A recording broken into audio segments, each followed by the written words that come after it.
Chapter 12 of The Science of Being Great by Wallace D. Wattles.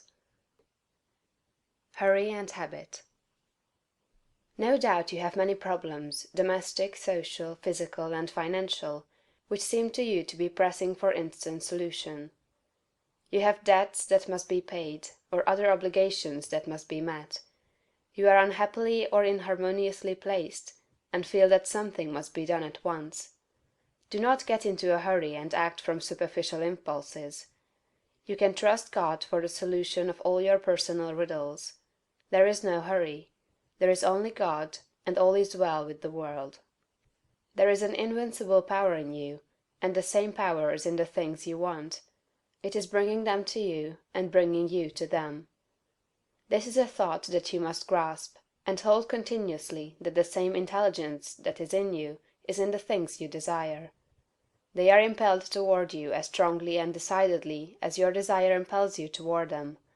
The tendency, therefore, of a steadily held thought must be to bring the things you desire to you, and to group them around you. So long as you hold your thought and your faith right, all must go well. Nothing can be wrong but your own personal attitude, and that will not be wrong if you trust and are not afraid. Hurry is a manifestation of fear. He who fears not has plenty of time. If you act with perfect faith in your own perceptions of truth, you will never be too late or too early, and nothing will go wrong. If things appear to be going wrong, do not get disturbed in mind, it is only an appearance. Nothing can go wrong in this world but yourself, and you can go wrong only by getting into the wrong mental attitude. Whenever you find yourself getting excited, worried, or into the mental attitude of hurry, sit down and think it over, play a game of some kind, or take a vacation. Go on a trip, and all will be right when you return. So surely as you find yourself in the mental attitude of haste, just so surely may you know that you are out of the mental attitude of greatness. Hurry and fear will instantly cut your connection with the universal mind. You will get no power, no wisdom, and no information until you are calm. And to fall into the attitude of hurry will check the action of the principle of power within you. Fear turns strength to weakness. Remember that poise and power are inseparably associated. The calm and balanced mind is the strong and great mind, the hurried and the agitated mind is the weak one. Whenever you fall into the mental state of hurry, you may know that you have lost the right viewpoint. You are beginning to look upon the world, or some part of it, as going wrong. At such times read chapter 6 of this book. Consider the fact that this work is perfect, now, with all that it contains. Nothing is going wrong. Nothing can be wrong. Be poised, be calm, be cheerful. Have faith in God. Next, as to habit, it is probable that your greatest difficulty will be to overcome your old habitual ways of thought and to form new habits. The world is ruled by habit. Kings, tyrants, masters, and plutocrats hold their positions solely because the people have come to habitually accept them. Things are as they are only because people have formed the habit of accepting them as they are. When the people change their habitual thought about governmental, social, and industrial institutions, they will change the institutions. Habit rules us all.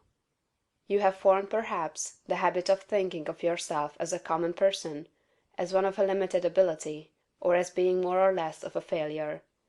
Whatever you habitually think yourself to be, that you are. You must form now a greater and better habit. You must form a conception of yourself as a being of limitless power, and habitually think that you are that being. It is the habitual, not the periodical thought that decides your destiny. It will avail you nothing to sit apart for a few moments several times a day to affirm that you are great, if during all the balance of the day, while you are about your regular vocation, you think of yourself as not great. No amount of praying or affirmation will make you great, if you still habitually regard yourself as being small. The use of prayer and affirmation is to change your habit of thought. Any act, mental or physical, often repeated becomes a habit. The purpose of mental exercises is to repeat certain thoughts over and over until the thinking of those thoughts becomes constant and habitual. The thoughts we continually repeat become convictions. What you must do is to repeat the new thought of yourself until it is the only way in which you think of yourself. Habitual thought, and not environment or circumstance, has made you what you are. Every person has some central idea or thought form of himself, and by this idea he classifies and arranges all his facts and external relationships. You are classifying your facts either according to the idea that you are a great and strong personality, or according to the idea that you are limited, common, or weak. If the latter is the case, you must change your central idea. Get a new mental picture of yourself. Do not try to become great by repeating mere strings of words or superficial formulas, but repeat over and over the thought of your own power and ability until you classify external facts and decide your place everywhere by this idea.